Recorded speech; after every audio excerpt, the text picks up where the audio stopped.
Hello viewer, back earlier than anticipated, way back earlier than anticipated.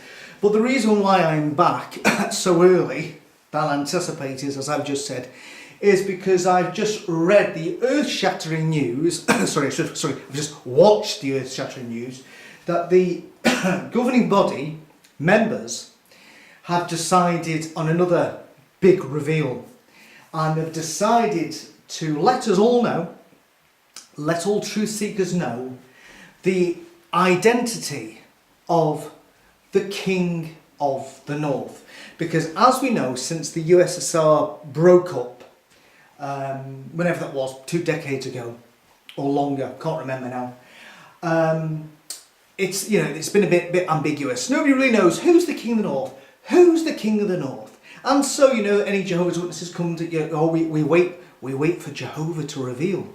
We wait for him to reveal in his appointed time through his conduit on the earth, the governing body, and then we'll know.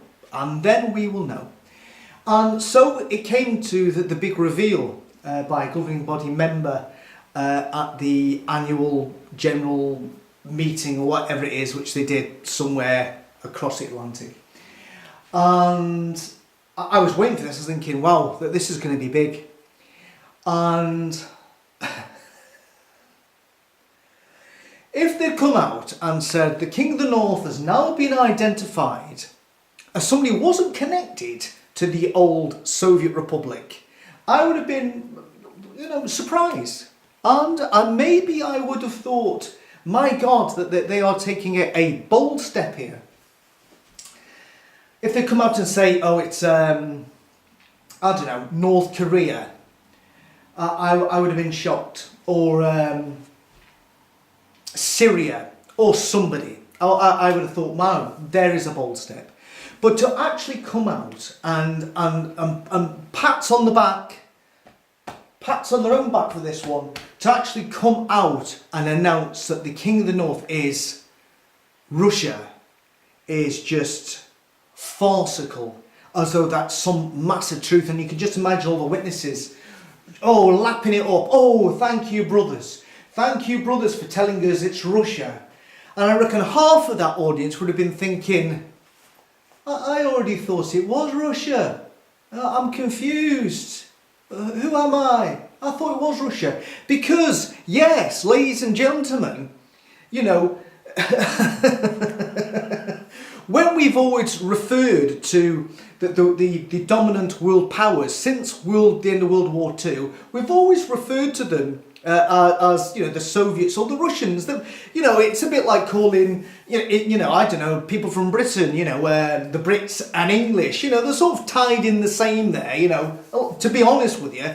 And so if we think about the most dominant power in the old Soviet Republic, it wasn't Czechoslovakia, it wasn't Poland, it wasn't East Germany, it was Russia. It was Russia. And basically it was the Russian troops that sort of marched into lots of all these other countries and said, we're the boys for here now, set up, communism's good, set up a puppet leader, and basically everything that happens in that country now has to go past whoever's in charge in Moscow. It has to go past the Kremlin. So in other words, Russia was the dominant and has been the dominant country in world powers.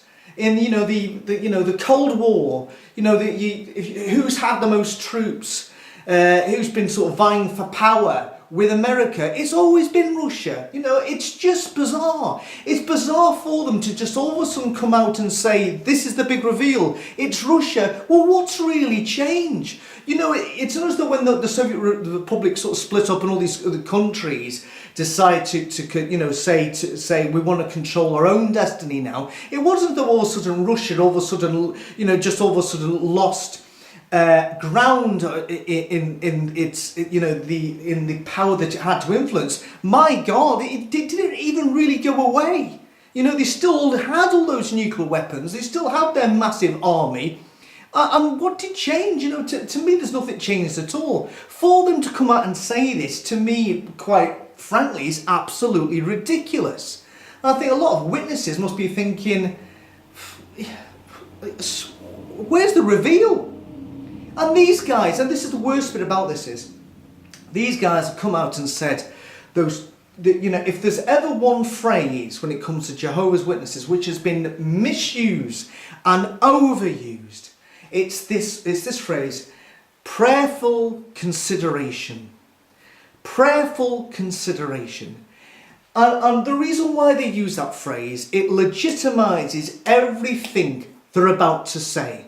In other words, what they try to say is, look, we've had this thought, brothers and sisters, we've had this thought. So the governing body has gone into, we've had a meeting, and then we've prayerfully considered what we're about to say. And we've said to God, this is what we now think. This is everything. This is what we now think. If we've got this wrong, somehow let us know. Influence the body to realise we've got this viewpoint wrong. Influence us, advise us through your Holy Spirit, through your channel, let us know we've got this wrong. And then when that doesn't come evidence, they think, well, there you go. God has not changed our minds. We've all come out of this prayerful consideration. We've thought about it. We've got back together. We still are of the one mind here. So therefore, God has said it's a big thumbs to the new viewpoint. So it legitimizes what they're saying. So in other words, they go now with the authority of the backing of God to say, this is what we now think. And this is what they've done. They've said, with prayerful consideration, we've decided that the King of the North is now Russia. That's the identity of this guy. But that has all the weight and the honesty and the validity of being correct as probably anything that any politician ever says prior to them getting elected to whichever office they want to hold. They always come out with that, I'll do this, I'm going to do that, I promise you this, I promise you that, and everybody goes, right, this is the man for me. They vote them in, put the vote behind them, they go into whatever it is. The next thing is, couldn't quite, we didn't set targets but couldn't quite meet them. I know I said this, but unfortunately events out of my control have meant I've had to go back on my word. And this is odd, because if you think about it, with Jehovah's Witnesses, is this meaning to say, if this is right, if now what Jehovah's Witnesses are coming out with now that is right, and let's just say everything they're coming out with now is right, is finally the truth of the truth, because now they're prayerfully considering what to publish and announce, does that mean that everything they said beforehand never went into prayerful consideration? So in other words, a brother in the writing committee or a member of the governing body was one day sitting down having a cup of tea with a chockey, and it was tea and chockey, and he goes, 1975.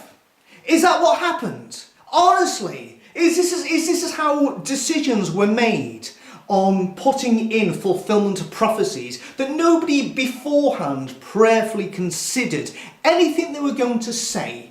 So there was no validity.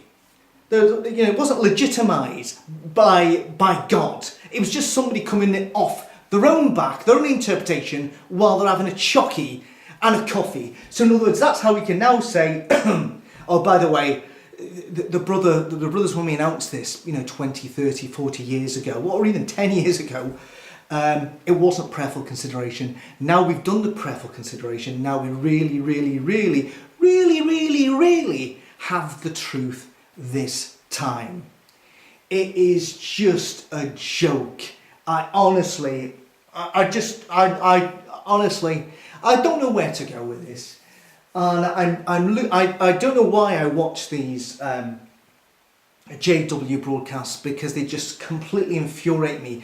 You just really want to punch these guys, not punch them and attack them, but just knock some common sense into them and say, look, be honest. Be honest. Oh dear.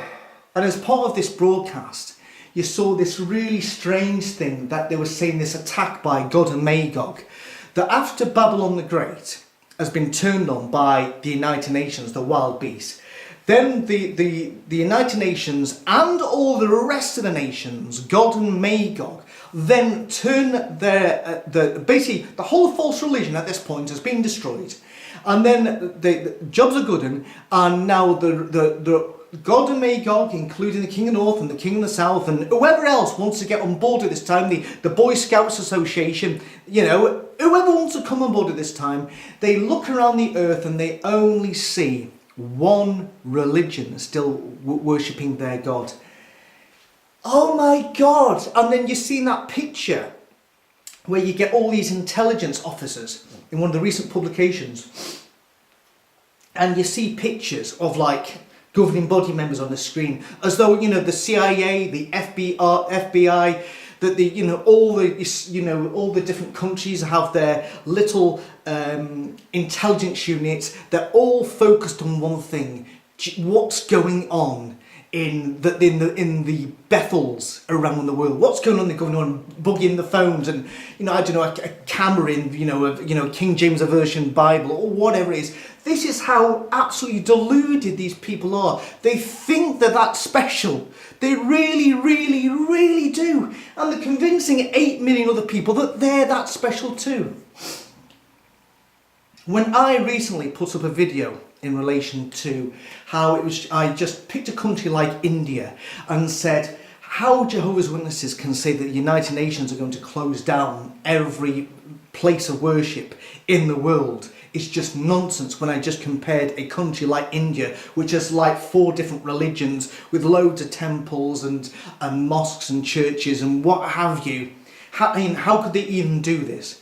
And I had some twat putting comments onto my thing saying, well, yes, yeah, they're right. Because most of the young people out there today, apart from Jehovah's Witnesses, young Jehovah's Witnesses, aren't interested in religion. Well, I tell you what, let's just put that one to bed right now. Because guess what? I was over in Malaysia in the new year, and it tied in with a festival called Thaipusam. And it's a Hindu festival celebrated in India or wherever there is a massive Indian community, where there is in Malaysia. And I kid you not, I went down to outside this temple, this Hindu temple, shrine, whatever it is. I went inside there with my camera, and I have loaded the footage on a different channel of mine called Tell and Benji. If you want to look up Tell and Benji, the latest video is a video of the footage I took in Thaipusam. And I kid you not, I was in there, and there were young men and young women. I'm not about old sages, old strange mystic Indians who are like 70 years of age and they're totally ingrained in the religion. These are young men. These are like guys who are 16, 17, 18 up to maybe 21, and young women standing there while skewers, after fasting for a period, while skewers were inserted into this cheek and out of that cheek. I was there. I saw things getting inserted into their foreheads. So this rubbish that the young people today aren't completely enveloped in their religion and they count for nothing. I'm sorry. When I saw a guy lying on the deck, a young guy, and he was having skewers put in his back, maybe about, hooks, he had 30 hooks, like 15 down one side, 15 down the other side, ropes attached, and he had to go along in the street with guys pulling on his back. These are young men, and they're absolutely devoted to their religion. If you're going to put a skewer, and one of the guys, not only did he have those in his back, he had a great big spear thing went all the way through to all the way there. Sorry. and people trying to tell me that young people today aren't interested in religion. Utter bollocks.